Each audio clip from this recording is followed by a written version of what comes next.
Ainsi font le gouvernement qui ment. Ainsi font le gouvernement qui ment. La, la.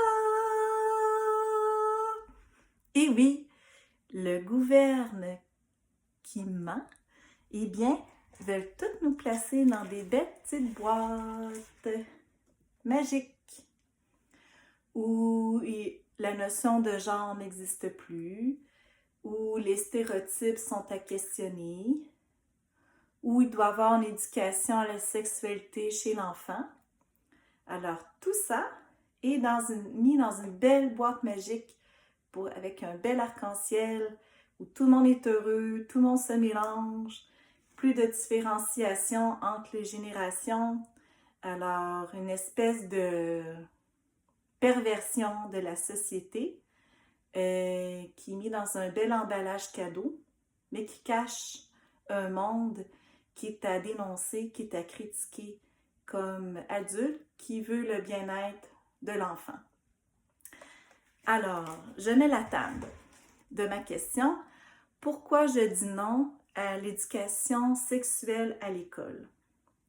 Premièrement, ça part de haut, ça part au niveau international.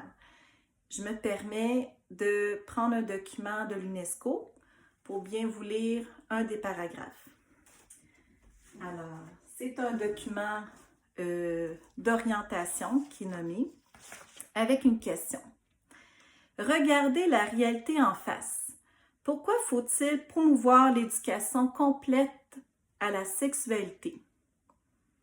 Alors, l'UNESCO, qui est l'Organisation des Nations Unies pour l'éducation, la science et la culture. Alors, je vous mentionne simplement un petit paragraphe pour mettre la table. Les programmes et les ressources omettent des thèmes essentiels. Ils ne répondent pas aux besoins des jeunes. Le contenu des programmes et des ressources pédagogiques se limite souvent à la physiologie de la reproduction au détriment des droits et du genre, ou bien ils n'abordent pas suffisamment des thèmes comme l'orientation sexuelle, la contraception ou les modes d'utilisation des préservatifs. UNESCO 2019. Fait que toute la notion de genre, de diversité sexuelle qui est mentionnée à travers les documents de recherche de l'UNESCO qui doivent être mis de l'avant auprès d'enfants à partir d'âge préscolaire à la maternelle.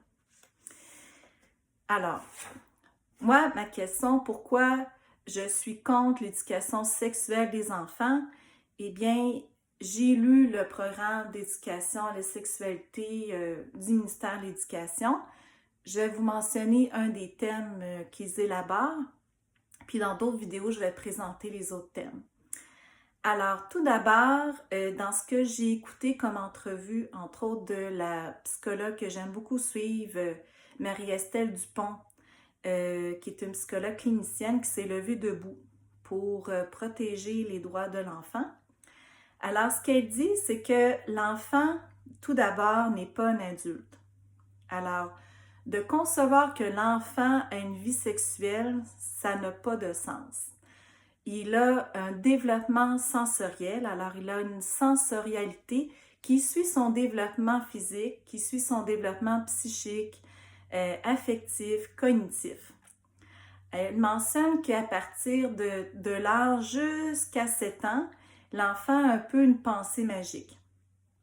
Alors, c'est un peu n'importe quoi de présenter des notions à la sexualité chez un enfant qui ne se questionne pas de prime abord puis qui n'est pas du tout dans ces besoins-là de développement. Puis, ce que je comprends dans l'entrevue que j'ai écoutée avec grande attention et intérêt, c'est que là, on vient, disons, percuter l'enfant dans son propre développement, dans le sens, c'est pas parce que l'enfant naît avec un sexe, pour les filles, une vulve et un pénis pour les garçons, que de prime abord, il y a une vie sexuelle. Tu sais, ça n'a pas de sens d'emmener ces idées-là. Puis, ce qu'elle explique, c'est que l'enfant est un peu dans sa pensée magique, fait qu'il est un peu dans son monde, disons, tu sais, ces questions, il va se les poser au fur et à mesure selon ses besoins. Tu sais, d'où viennent les bébés, maman a un bébé dans son ventre, tu sais, j'aime les petites filles qui aiment jouer avec les autres petites filles, c'est quoi la différence des genres. Ça, il se les pose, ces notions-là, selon son développement cognitif, où il est rendu. Puis, ce qu'elle mentionne, c'est que le côté fantasme ou le désir érotique chez l'enfant se fait vraiment après la puberté. Fait que vers 12, 13, 14 ans, là, il commence à avoir une notion de fantasme ou disons, de sensation sexuelle par rapport à son développement de son corps, puis de son cerveau et tout ça. Puis, ces questions-là de la vie sexuelle ou l'expression sexuelle viennent après la puberté. Mais le jeune enfant est vraiment dans le lien d'attachement, est vraiment dans le lien affectif. Alors, puis il est aussi dans le développement de la sensorialité.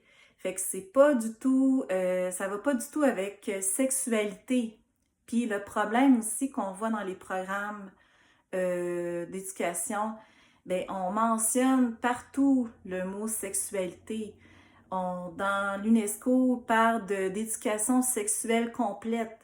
C'est vraiment, ça vient en fait faire, c'est comme si ces questions-là que l'enfant peut avoir à ses différents stades de développement jusqu'à la puberté et l'âge adulte, bien, il va les avoir au fur et à mesure. Puis c'est le parent qui peut accueillir ces questions, puis qui peut accueillir disons, ces questionnements, ces interrogations ou ces inquiétudes par rapport à ce qui lui est proposé dans sa réalité autour de lui. Puis que ce soit, par exemple, je sais pas, dans la famille, il y a un couple d'amis, une famille avec deux papas ou deux mamans, puis l'enfant va se questionner, ah oui, comment ils font-ils pour avoir un bébé, tu sais, si c'est deux papas ou deux mamans. Fait que ces questions-là viennent, tu sais, qu'on parle d'orientation sexuelle, on peut en parler à travers justement les rencontres qu'on fait dans notre propre famille, mais pas nécessairement à l'intérieur de l'école où il n'y a pas de lien affectif, de lien de confiance, puis que l'adulte enfreint l'intime de l'enfant, dans le sens que l'adulte prend une position d'expliquer des questions à la sexualité à l'enfant quand ça n'a pas lieu d'être, parce que ça part de son propre développement au niveau affectif, cognitif, physique. Alors, c'est ça qui est un peu qui dérange beaucoup de parents et je l'espère aussi des enseignants qui se questionnent là-dessus. Alors, ce que je veux pas perdre un peu le fil de mes idées. Alors, dans la vidéo, je vais vous la mettre dans les commentaires, une entrevue qu'elle a fait, Marie-Estelle Dupont, avec une autre personne dans le domaine, je pense aussi de la psychologie. Alors, je vais vous la mettre en premier commentaire, vous l'écouterez parce que son contenu est fort intéressant pour les parents qui se questionnent au niveau des programmes d'éducation à la sexualité qui seront mis en place dès septembre 2024, que ça soit au Québec, en France, puis je pense dans plein d'autres pays, parce que c'est très uniformisé. Alors, je me permets maintenant d'aller chercher une autre information que je ne veux pas perdre, que je trouve un contenu très intéressant tiré de l'entrevue de Marie-Estelle Dupont. Alors, il est parlé dans l'entrevue puis c'est un très bon rappel, que l'école est là pour instruire, n'est pas là pour éduquer. Le rôle d'éducation vient des parents qui connaissent leur enfant, qui vont aller à partir des questions de leur enfant, selon leur développement, selon où ils sont rendus. Alors, elle considère, lors de l'entrevue, qu'il y a 3 transgressions que l'école et l'État fait. Première transgression, c'est la frontière générationnelle entre l'enfant et l'adulte. L'adulte qui prend le pousson d'expliquer des contenus sexuels à l'enfant qui n'a pas lieu d'être. Alors, il n'y a pas de discours sexuel entre l'adulte et l'enfant. Parce que là, c'est une barrière qui est infranchissable, parce que ça part de l'enfant, ces questions-là, selon ses stades de développement. Ensuite, ils expliquent une autre transgression qui est la sphère de l'intime dans la sphère publique. Alors, tout ce qui est intime, tu sais, qu'on parle d'identité, de stéréotypes, de rôle, tout ce qui fait qu'une personne se développe dans son intimité, dans son identité, de comment elle se distingue, bien là, on vient de mettre ça dans la sphère publique. L'école prend ce rôle-là, puis ça n'a pas lieu d'être. Ensuite, la troisième transgression, il parle d'idéologies qui sont comme des vérités. Puis ça, c'est vraiment ça qui m'inquiète le plus. Bien, toutes les transgressions, mais celle-là, ce que ça dit, c'est qu'il propose que l'enfant a une sexualité infantile. Alors, il propose que l'enfant, dès la naissance, il y a une certaine vie sexuelle, tandis que c'est une sensorialité, que c'est un lien affectif, fait qu'on vient vraiment tout mélanger. Puis, qu'il n'y a pas de réalité au sexe biologique. Alors là, c'est tout le discours des woke en disant que qu'on est avec un genre, féminin ou masculin, avec certains stéréotypes, certaines normes, certains rôles, puis que ça, c'est questionnable, ça n'a pas lieu d'être, puis qu'on peut remettre ça en question. Alors, le sexe de naissance peut être remis en question, puis on peut proposer ça à l'enfant dans le sens qu'il y ait cette fluidité-là de genre, d'expression de genre. Alors, c'est un peu, moi je trouve ça grave parce que ce qui explique, c'est que ces barrières-là qui sont, par exemple, la barrière transgénérationnelle entre des barrières qui sont infranchissables entre l'enfant et l'adulte, bien là, on vient interférer ça. On vient donner des idées à l'enfant qui n'est pas apte à recevoir des questions sur la diversité sexuelle, sur l'orientation sexuelle, puis qui peut avoir un schéma traumatique qui fait en sorte qu'il ne sait pas quoi faire avec ces informations-là reçues, ou les images qu'il reçoit, les explications qu'il reçoit d'un adulte dans lequel il a totalement confiance quand on parle de l'enseignant. Puis, ben c'est ça, c'est que de 2 à 7 ans, il y a une pensée magique chez l'enfant. Puis, ben, plus tard, après la puberté, il commence à avoir ce désir-là, ces questions-là, davantage sur la sexualité ou un désir érotique ou peu importe. Et c'est sûr que, bon, ça peut se faire aussi avant, tu sais, c'est une question qui est unique à chaque enfant. Fait que là, c'est comme tout le développement de l'enfant, les stades de développement qu'on ne respecte plus. Puis c'est ça qui est grave. Fait que je vais vous mentionner un peu un contenu, un thème dans le programme d'éducation en sexualité du ministère de l'Éducation du Québec qui va prendre qui sera effectif à partir de septembre 2024. Ce que j'ai compris et lu, c'est que ça va être prescrit entre 5 et 10 heures ou 5 et 15 heures au cours de l'année scolaire à partir du préscolaire jusqu'à dans le fond, le 3e cycle du primaire. Alors que c'est des contenus obligatoires. Alors, je vais aller prendre en main, disons, ce programme. Alors, le programme que j'ai ici, que vous pouvez très bien trouver en ligne, c'est ça, c'est un peu un résumé, disons. Fait que je vais vous montrer la première page. Je vais la centrer, mais on voit peut-être pas si bien non plus. Poup, on me voit ici. Alors, un des thèmes que je vous ai expliqué, que j'analyse comme vraiment, qui m'éclaire, disons. Alors, c'est le thème identité, rôle, stéréotypes sexuels et normes sociales. Fait que c'est comme tout ensemble, dans le sens qu'on parle d'identité, rôle, stéréotypes, c'est tout ce qui est unique à la personne. Comment elle s'exprime, comme garçon, comment il s'exprime comme fille, selon des normes, selon des stéréotypes de ce qu'on voit dans notre vie en société. Les petites filles qui sont considérées plus sensibles parfois que les garçons, ou que les garçons ont une endurance ou une capacité physique explosive à faire des efforts, dans le sens que leur masse musculaire se développe différemment d'une fille, par exemple. Alors, dans ce thème-là, pour la première année, alors 6 à 7 ans, on dit ici prendre conscience des diverses façons d'être et de se comporter au-delà des stéréotypes sexuels. Dans ce qui est dit, dans ce qui est voulu, que l'enfant comprenne ou qu'il développe comme connaissance, c'est que les enfants ont la difficulté à reconnaître les variations individuelles de la féminité et de la masculinité. Ils n'ont pas le développement cognitif leur permettant d'être critiques sur le caractère stéréotypé de leur propre comportement. Là, ce que je comprends, c'est que là, on veut questionner l'enfant. Par exemple, une petite fille qui aime le rose, qui aime se mettre en robe, qui aime jouer à la princesse, qui aime colorier des princesses, qui aime jouer avec d'autres petites filles de son âge, que là, ma petite fille, en première année, peu importe, ben là, toi, là, t'es dans un stéréotype de caractère féminin. T'es dans un stéréotype, ma petite fille.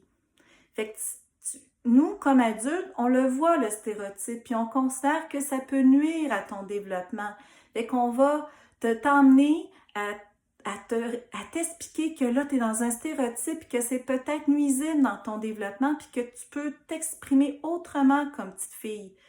Peut-être que tu as une fluidité dans ton genre, peut-être que tu te sens pas toujours bien d'être une petite fille comme ça. Fait que c'est comme si les stéréotypes, c'était pas bien. C'est comme si c'était des petites boîtes fermées qu'il fallait ouvrir et questionner chez l'enfant. Puis ces stéréotypes-là, ce que dans leur réflexion, le pourquoi ces contenus, eh bien, c'est dit, les enfants développent des préférences et des comportements stéréotypés selon le genre dès la petite enfance. Ces stéréotypes, en plus de présenter les genres féminins et masculins comme des réalités binaires et différentes, contribuent à diviser plutôt qu'à rallier les garçons et les filles, qui sont pourtant semblables, plus semblables que différents.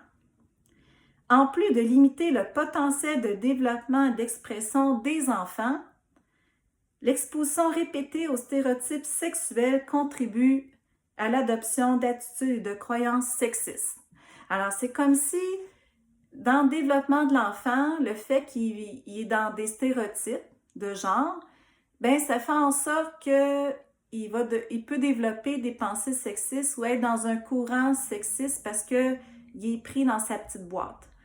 Mais en tout cas, moi, je suis choquée de ça parce que, je veux dire, naturellement, dans le développement psychosocial d'un enfant, ben les petites filles sont attirées naturellement à jouer avec les filles et les garçons sont naturellement attirés de jouer avec les garçons. Puis ça, c'est dans la normalité, puis il n'y a rien de mauvais là-dedans.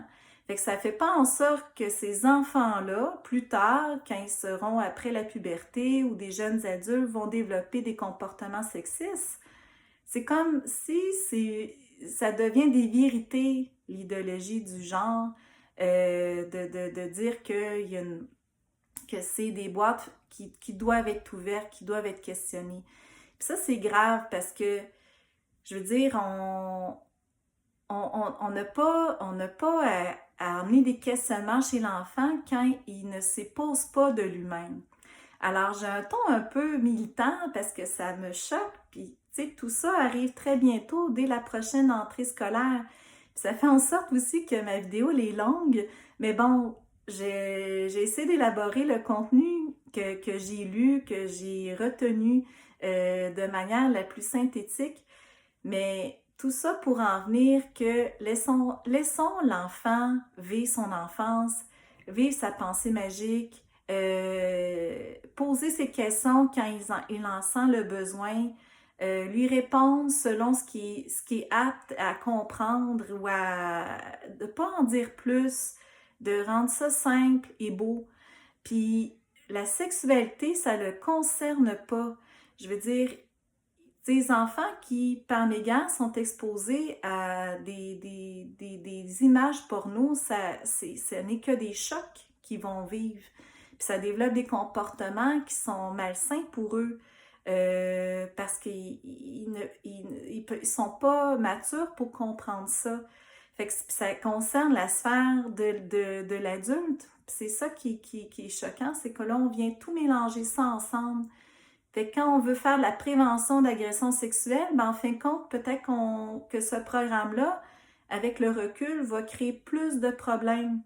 Puis, tu sais, en quelque part, c'est aussi notre rôle de parent d'être à l'affût de sur quoi est exposé l'enfant à travers les écrans, les médias sociaux, les amis. Tu sais, on a ce rôle-là d'encadrement à jouer parce qu'en effet, il y a plein d'images qui circulent qui ne sont pas adaptées aux enfants ou des discours qui ne sont pas adaptés aux enfants. Alors, mais ce n'est pas vrai que l'État doit prendre ce rôle-là. C'est la famille, les parents. Alors, est-ce que c'est d'emmener un cours d'éducation parentale sur les questions de la sexualité, tu sais, quand mon enfant est prépubère ou est dans l'adolescence, c'est peut-être ça qu'il faut comme solution. Mais comme il est dit par l'entrevue que j'ai écoutée, la mission de l'école, c'est d'instruire et non d'éduquer. Alors, ce que je vous invite à faire, c'est, je vais mettre en lien ma chaîne YouTube, puis je vais davantage développer ce sujet-là au courant de l'été. Si ça vous tente de me suivre là-dessus, parce que moi, je désire emmener un certain questionnement, puis peut-être même un groupement de parents qui peut-être existe déjà, qui se questionnent là-dessus, qui sont préoccupés. Alors, et aussi sur ma page Facebook, je publierai les vidéos. Fait que j'amènerai d'autres contenus, puis j'analyserai aussi le programme d'éducation à la sexualité du ministère de l'Éducation du Québec. Puis une chose qui est sûre, c'est que l'État se voit comme l'antidote de tous les maux des crises de notre société, tandis que ça concerne la famille. C'est la famille qui accueille l'enfant et non l'État ou l'école qui prend un rôle qui ne lui appartient pas. Alors, sur ce, avec ma petite chanson, je fais ma conclusion. Alors, ainsi font le gouvernement qui ment. Ainsi font le gouvernement qui ment.